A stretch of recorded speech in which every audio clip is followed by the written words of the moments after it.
John had always been a night owl. After long hours at the office, he found solace in the quiet, moonlit streets of his suburban neighborhood. Walking helped him clear his mind and forget the stress of the day. For years, his late-night strolls had been a peaceful routine, until one evening, everything changed. It was a cold, misty night, and John had just stepped out for his usual walk. He noticed something odd almost immediately. The streets seemed emptier than usual. There were no distant cars, no barking dogs, no signs of life at all. The eerie silence made the hairs on the back of his neck stand on end. As he rounded the corner near the old park, he saw something out of the ordinary. A figure stood under a flickering streetlight, unmoving. At first, John thought it was just someone else out for a walk, but something about the figure's stillness made him uneasy. The person was wearing a long, dark coat, and their face was hidden beneath the shadow of a wide-brimmed hat. John slowed his pace, unsure of whether to approach or turn back. His curiosity got the better of him, and he cautiously continued.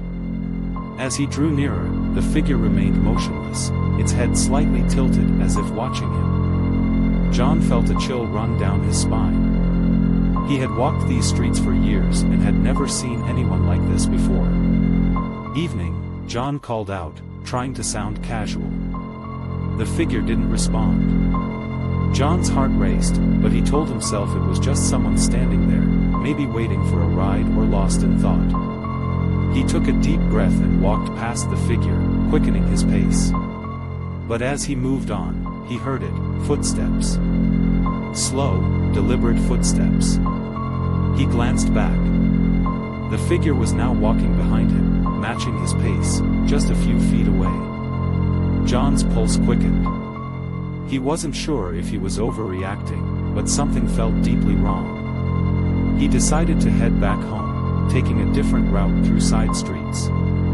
The figure followed. John's casual stroll turned into a brisk walk, and soon he was nearly jogging.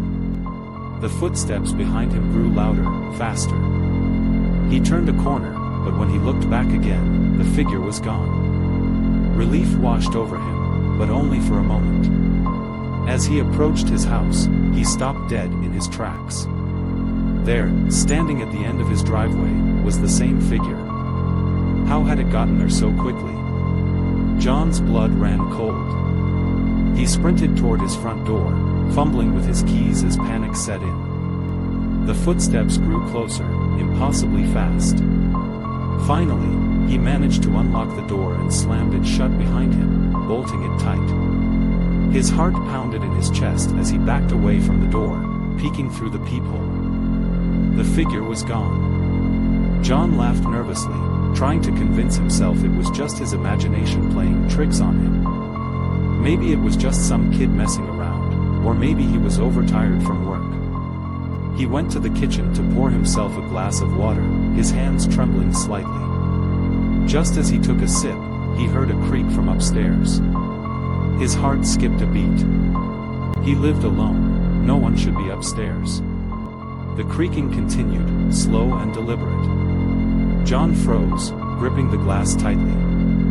The footsteps upstairs moved from one room to the next, getting closer to the stairs. He put the glass down and reached for a kitchen knife, his mind racing.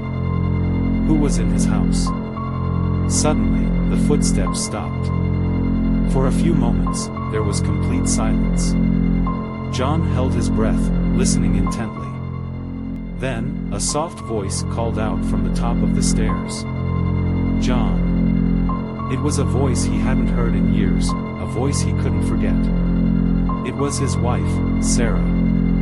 But Sarah had died in a car accident 5 years ago. "John, come upstairs," the voice called again, this time closer. John's grip on the knife tightened, his knuckles white. His head spun with confusion and fear. How was this possible? Was he losing his mind? He slowly stepped toward the base of the stairs, his heart racing. He had to know. As he reached the bottom step, a shadow appeared at the top of the stairs. It was unmistakably Sarah. She was wearing the same dress she had worn the night of the accident, her hair falling loosely around her shoulders, her eyes dark and hollow. "Come with me," she whispered, descending the stairs slowly, her feet barely making a sound. John stumbled backward, his mind struggling to comprehend what he was seeing. "You're dead, this isn't real," he stammered. But Sarah kept coming, her expression calm and eerie. "It's time, John. You can't keep running." Suddenly, everything clicked. The figure on the street, the footsteps, the eerie silence. It wasn't someone following him. It was Sarah. She had been waiting for him all these years, and now she was here to take him with her. But then, just as Sarah reached the last step, her face twisted into a cruel, mocking smile. "Did you really think you could hide from me?" she hissed. In that moment, John realized the truth. Sarah hadn't come to take him to the afterlife. She had come to torment him. The accident hadn't been an accident at all.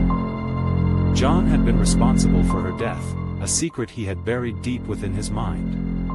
The guilt had eaten away at him, manifesting in the form of the mysterious figure, the footsteps, the voices in the night.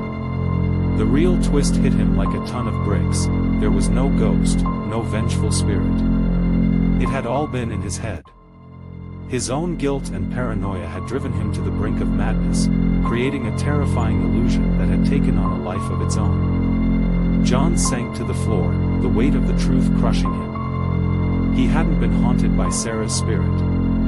He had been haunted by his own conscience, by the terrible act he had committed all those years ago. The shadowy figure, the eerie footsteps, Sarah's voice, it had all been a manifestation of his guilt. And now, it had consumed him completely. As the room around him seemed to fade into darkness, John whispered one final, desperate apology. "I'm sorry, Sarah." And with that, everything went black.